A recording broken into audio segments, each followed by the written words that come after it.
Guys, have you ever tried to make an egg recipe and it didn't turn out good? Have you? So this is me while traveling to Uganda, and my Ugandan egg Rolex recipe was a fail. This is a miss, guys. It's a miss. And I feel so bad. One, eggs are so expensive in Kenya.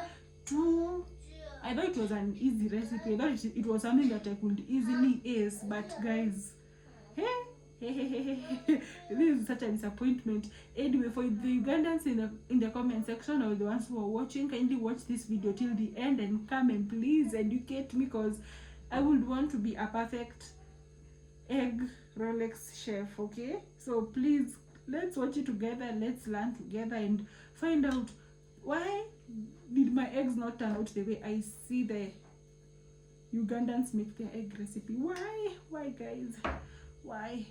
So let's go to Uganda, guys. Today we are not smiling. Recipe, we will be needing some 3 eggs, okay, and these are just the common eggs, not the indigenous ones. And then here I have 2 large onions, okay. Remember, we want to make it the street way, okay. So 1 chapati is going to have 1 egg, so we're going to make 3 Rolex chapatis, okay. Yeah, so let's cut these onions into small pieces, because if you leave them as big chunks, they might irritate you, or they might not even be flawless, okay. And remember, guys, have you ever seen how street vendors are perfect? When it comes to chopping, they will chop well, fine chopped ingredients, okay. So that is what we are trying to achieve, because if these are not fine, then it is not street food. Street food is, and also comment down below, have you ever tasted any street food and how did it taste?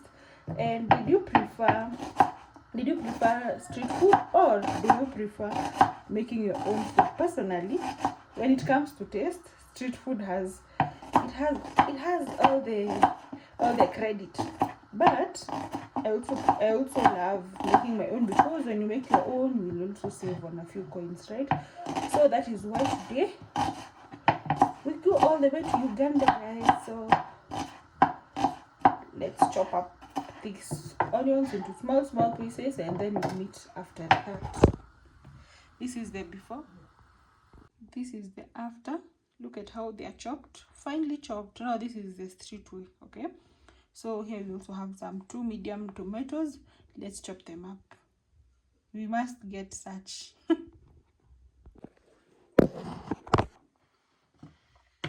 So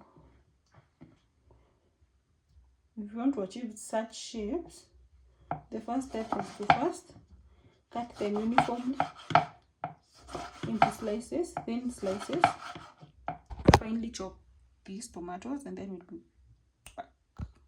So here we have our finely chopped tomatoes, okay, and our finely chopped onions, so, and our eggs. So let's get into the main Ugandan part. So here we have a metallic cup, just the Ugandan street way. If you're Ugandan and you can relate, kindly comment down below.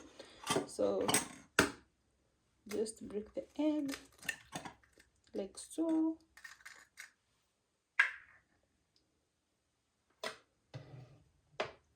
Then just add in some onions, just enough, okay.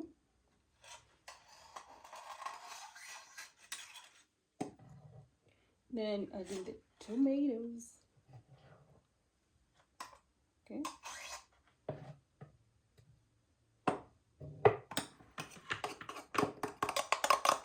Look at that.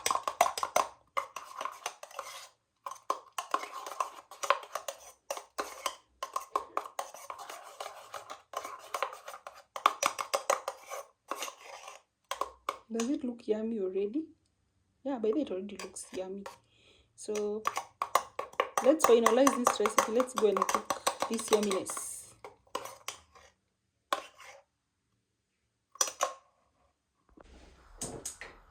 Heat up your pan. Be generous with your oil. So after your oil has heated up well,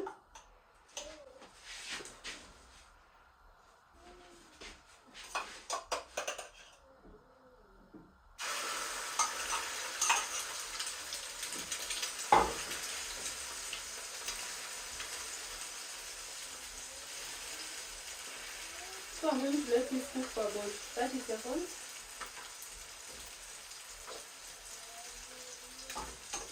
For the 30 seconds, take your chapati, place it over like so.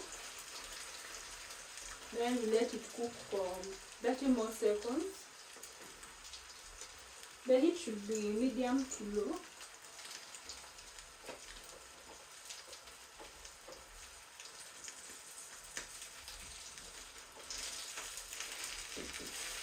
So here we want the egg and the chapati to be one.